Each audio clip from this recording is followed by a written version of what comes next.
அனைவருக்கும் வணக்கம்ப்பா. முதல்ல மதுரையில் உங்களெல்லாம் பார்க்கறதுல எங்களுக்கு மகிழ்ச்சி. மதுரையில் திருப்பி பார்க்க போகிறோம். இன்னைக்கு மரியாதைக்குரிய அமித்ஷா அவர்கள் கூட்டம், அதற்கு பின்பு நம்ம அப்பன் முருகனின் மாநாடு. அதை மாதிரி மதுரைக்கு நமக்கும் நிறைய தொடர்பு இருக்கிறது. மதுரை சங்கம் வளர்த்த தமிழ், அதனால எங்களை சங்கிகள்னு சொல்றாங்க. அதை பற்றி நாங்கள் கவலைப்படல. சங்கம் வளர்த்த தமிழில் சங்கிகளின் சக்தி பெருகுகிறது என்று வேணாலும் வைத்துக்கொள்ளலாம். இன்னைக்கு மீனாட்சி அம்மையை வணங்கிவிட்டு, மீனாட்சி என்றாலே நல்லாட்சிக்கான ஒரு உதாரணம். மரியாதைக்குரிய பாரத பிரதமர் நல்லாட்சி செய்து கொண்டிருக்கிறார். அந்த நல்லாட்சி, மீனாட்சியின் ஆட்சி தமிழகத்திலும் வர வேண்டும் என்ற பிரார்த்தனைக்காக இன்று வந்திருக்கிறோம். மரியாதைக்குரிய அமித்ஷா அவர்களின் வருகை எங்களுக்கு மிகுந்த உற்சாகத்தை தந்திருக்கிறது. 67 மாவட்டத்தில் புதிய மாவட்ட தலைவர்கள் தேர்ந்தெடுக்கப்பட்டிருக்கிறார்கள். 1000த்திற்கு மேற்பட்ட மண்டல்களில் புதிய மண்டல் தலைவர்கள் தேர்ந்தெடுக்கப்பட்டிருக்கிறார்கள். 60,000 கிளைகளில் புதிய கிளை தலைவர்கள் தேர்ந்தெடுக்கப்பட்டிருக்கிறார்கள். 67 மாவட்டங்களில் ஆயிரக்கணக்கான நிர்வாகிகள் தேர்ந்தெடுக்கப்பட்டிருக்கிறார்கள். ஆக அவர்களுக்கெல்லாம் புது ரத்தம் பாய்ச்சுவதற்காக மரியாதைக்குரிய அமித்ஷா அவர்கள் வருகிறார்கள்.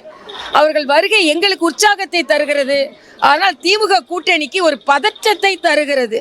அதனால முதல்ல இருந்தே மரியாதைக்குரிய அமித்ஷா வருவதை பற்றியும் முருகன் மாநாடு நடத்துவதை பற்றியும் பதற்றத்தோடு பேசிக் கொண்டிருக்கிறார்கள். ஆனால் நாங்கள் பயபக்தியோடு நாங்கள் இதை நடத்தி கொண்டிருக்கிறோம். மிகுந்த உற்சாகத்தோடு இருக்கிறோம்.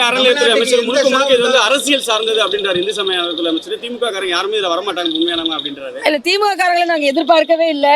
ஏன்னா திமுக காரங்களுக்கு, உண்மையான திமுக காரங்களுக்கு நிறைய பக்தி இருக்கு. ஆனால் வெளிப்படையாக வரமாட்டாங்க. முதலமைச்சரே வெளிப்படையாக சாமி கும்பிட மாட்டேன்றாரு. அங்கே உள்ள அமைச்சர்கள் எல்லாரும் சாமி கும்பிடுறாங்க தான், அண்ணன் துரைமுருகன் உட்பட.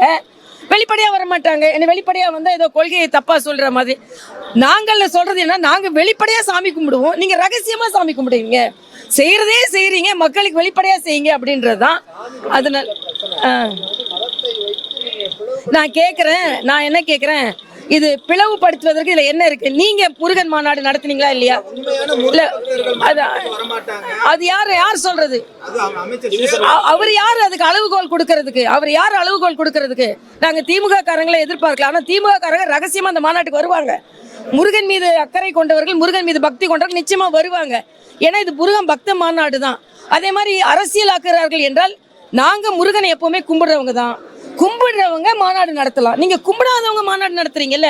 நீங்க எங்களது கொள்கை அது இல்லைன்னு சொல்றீங்க. முதலமைச்சர் 3000 குடமுழுக்கு, ஆனா ஒரு குடமுழுக்குலாவது முதலமைச்சர் கலந்துக்கிட்டாரா? எத்தனை கிறிஸ்துமஸ் ஃபங்க்ஷன்ல கலந்துக்கிறீங்க? ஏன் டிபார்ட்மெண்ட் ஃபங்க்ஷன்ல, வேற டிபார்ட்மெண்ட் ஃபங்க்ஷன்ல முதலமைச்சர் கலந்துக்கிறதே இல்லையா? எஜுகேஷன் டிபார்ட்மெண்ட்ல கலந்துக்கிறது இல்லையா? ஹெல்த் டிபார்ட்மெண்ட்ல கலந்துக்கிறது இல்லையா? நான் அட்மினிஸ்ட்ரேஷன்ல இருந்தாலுப்பா ஏன்டா சொல்றீங்க? ஆக அப்ப இதுல ஒரு துவேஷம் இருக்கா இல்லையா? உங்களுக்கு பாராபட்சம் இருக்கா இல்லையா?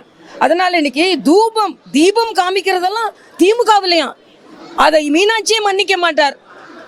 ஏன்னா தீபம் எல்லாம் மக்களினால 1000 ஆண்டுகள் எல்லா கோயில்களும் நடந்து கொண்டிருக்கிறது.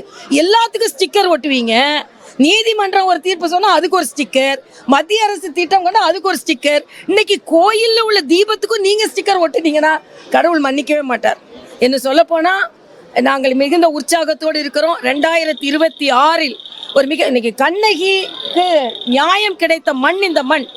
எவ்வளவோ பெண்கள், இன்னைக்கு பெண்கள் எல்லாரும் பாலியல் பலாத்காரத்தில் ஈடுபட்டு துன்பப்பட்டு இன்னைக்கு ஒரே யார் அந்த சார்னு இன்னும் கேள்விக்கு பதில் கிடைக்காம இருந்து கொண்டு இருக்கிறது. அதனால இந்த மண் நியாயத்தை கொடுக்கும் மண். அதனால் நிச்சயமாக தமிழக மக்களுக்கு நியாயம் கிடைக்கும். அதனால் நாங்கள் மரியாதைக்குரிய பாரத பிரதமரை பாருங்க, மக்கள் தொகை கணக்கெடுப்பு அதை அவர் அறிவித்திருக்கிறார். சாதிவாரி கணக்கெடுப்புன்னு வேணுனே சொல்லிக்கிட்டே இருந்தீங்க. நீங்க 2011 சாதிவாரி கணக்கெடுப்பு நடந்தது வெளியே சொல்லல. சாதிவாரி கணக்கெடுப்பும் அவர் அறிவித்து விட்டார்.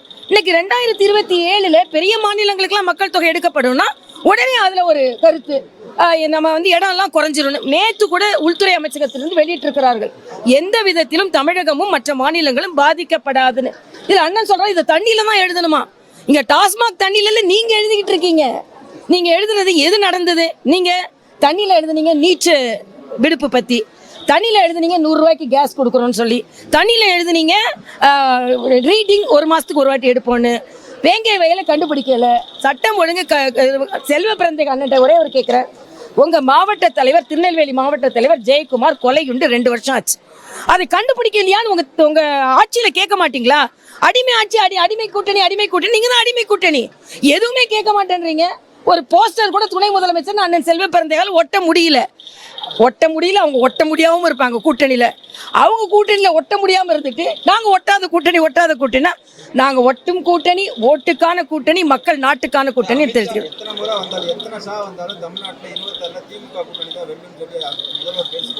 ஏன் கவலை உங்களுக்கு? வரட்டுமே. நீங்க ஏன் அதை பத்தி கவலைப்படுறீங்க? நீங்க எண்ணிக்கிட்டு இருக்கீங்க எத்தனை முறை வராருன்னு. நீங்க எண்ண ஆரம்பிச்சிருக்கீங்க. நீங்க என்ன ஆரம்பிச்சாலே நீங்க கவலைப்படுகிறீர்கள். அதை பத்தி கவலையே படலன்னு அமித்ஷா எத்தனை வாட்டி ஒன்று. ஏற்கனவே ஒரு ஷாவால தான், கே ஷாவால தான் உங்க ஆட்சி கலைக்கப்பட்டது.